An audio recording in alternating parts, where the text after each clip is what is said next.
I'm making this because I'm really like not in a good way right now. And these are so incredibly hard to make. I'm already experiencing like so much inner criticism about the way I'm talking since I started hitting record. Not to sound like Benjamin Bennett.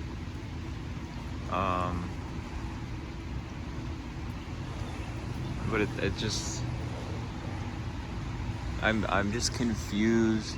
I'm fucking lonely, anxious about everything, and finding less and less feels substantial.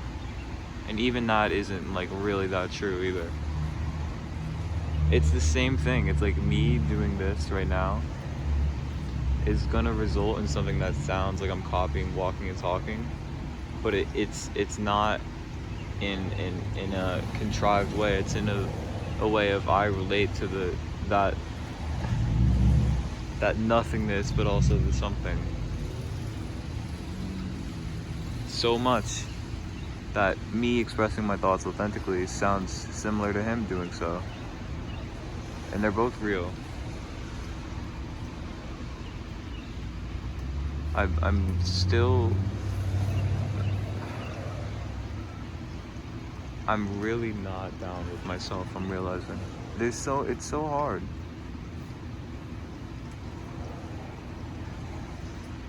And it's like I don't even know what to start talking about. What can I, like, if I were to actually do these in like long intervals, where would I start? Because it seems like I have so many topics to get into, and I don't have any basis on which to organize them. And there's also this extreme disconnect from me and what I'm saying. It's like I say these things, and it takes me a second to realize, or to think and to realize. It's like I need to think twice to double check that they are comprehensive and what I'm saying can be comprehended, even if it's an extremely simple sentence. It's like I don't comprehend the trueness of that. It's like what the sentence conveys is kind of, it's hollow, in that any understanding of it doesn't feel complete. My understanding of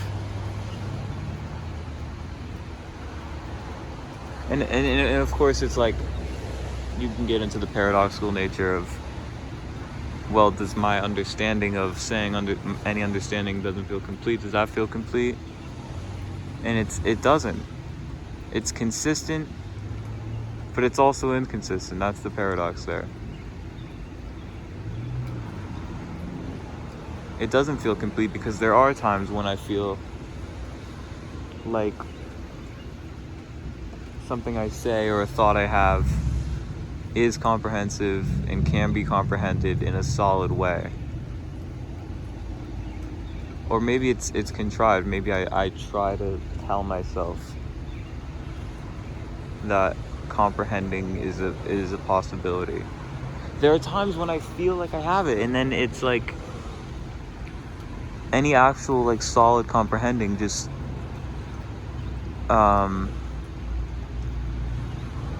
slipped from my fingers, and it's no longer something that I can say is doubtlessly comprehensive.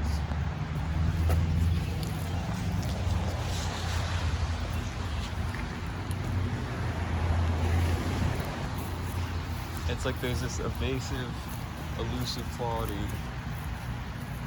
to everything.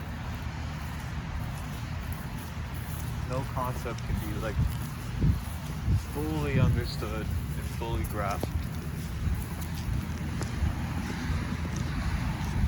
or like fully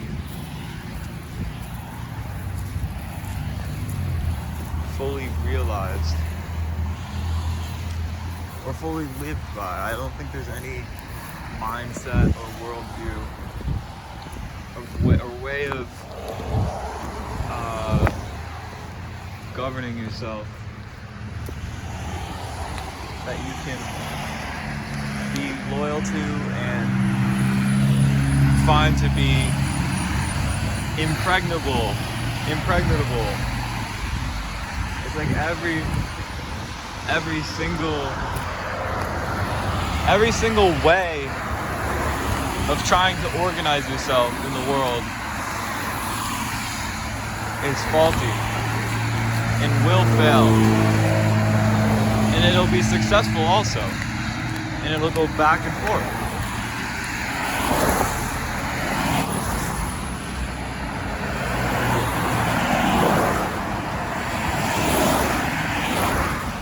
It's like there really is no way to go. I don't think. But even what I'm saying right now seems so influenced by those videos. And so disconnected from me, but there, I don't know. You know, logically, you'd have to identify the center of me to be the thing to connect with.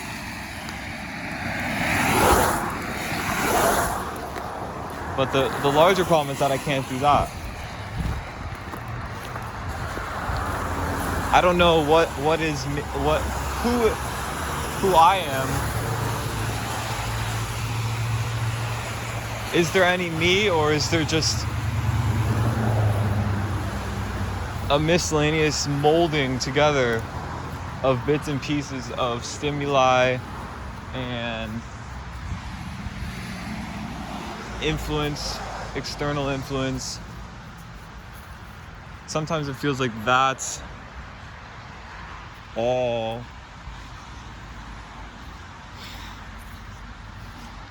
That is all that fuels thoughts that I am passionate about, or things that I'm so certain of. But I'm realizing more and more that I don't think I'm certain of anything, including that I'm not certain of anything. And there is the paradox. I think the idea of a paradox, or just a paradox as a concept and as a thing, is so beautiful. It feels like that's something you can grasp onto. You can almost grasp onto the mind-blowingness of a paradox. You almost can. And as I'm saying it, I'm realizing you really can't. You really can't. You can't, in all honesty, and from all of your conscious, you can't fully grasp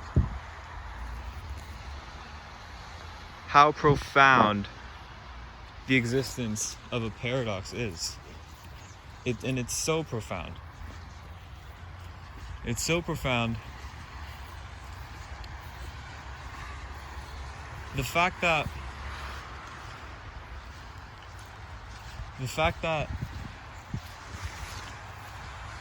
nothing can be fully grasped, and there is no idea that you can fully cling to. The fact that coexists with the truth, that even that idea that there's no idea that you can fully cling to isn't something you can fully cling to. The fact that those two things coexist is so profound that it's almost not. It's almost not, because you can't begin to comprehend it. We're so limited.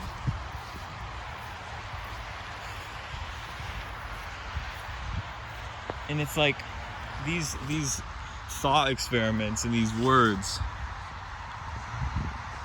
they're also simultaneously nothing and something. They are that, but they aren't. They aren't either.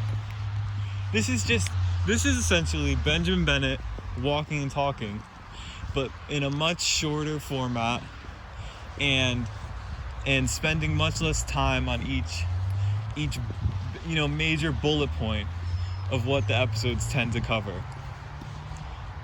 So I'm going over all the juicy stuff, but instead of devoting an hour to each one or half an hour to each one, I'm devoting maybe 2 minutes. And so I'm not getting all the way in there. But that, in the spirit, it would be argued that doesn't matter.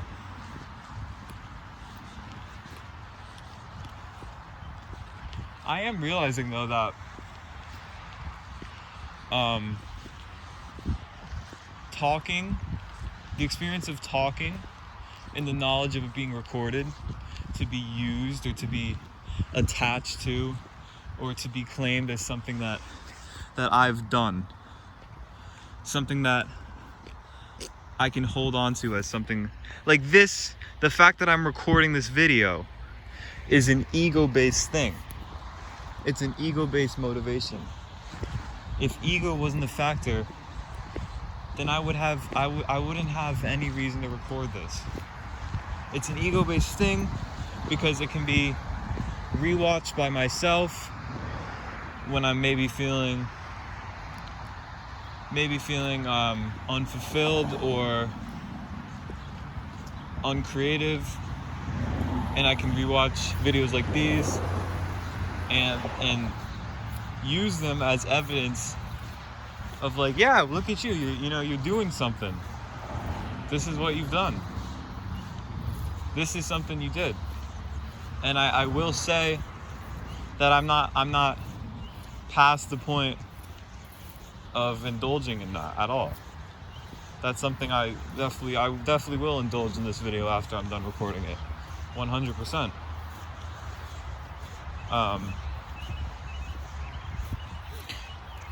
Because I'm seeing a real difference between thinking these kind of metacog thought patterns that develop organically.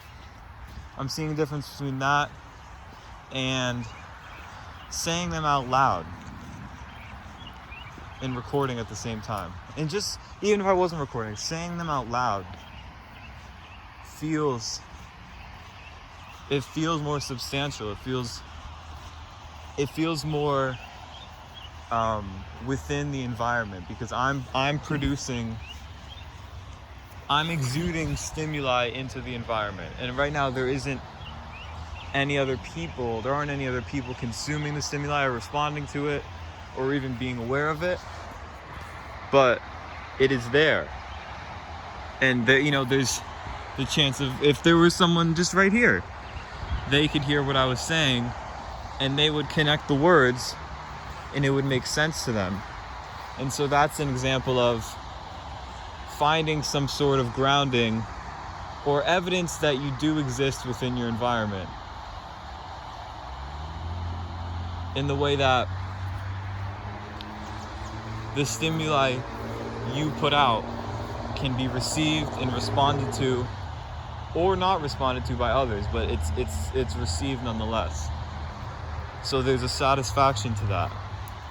There's a satisfaction to just saying words. Just saying words. It feels good.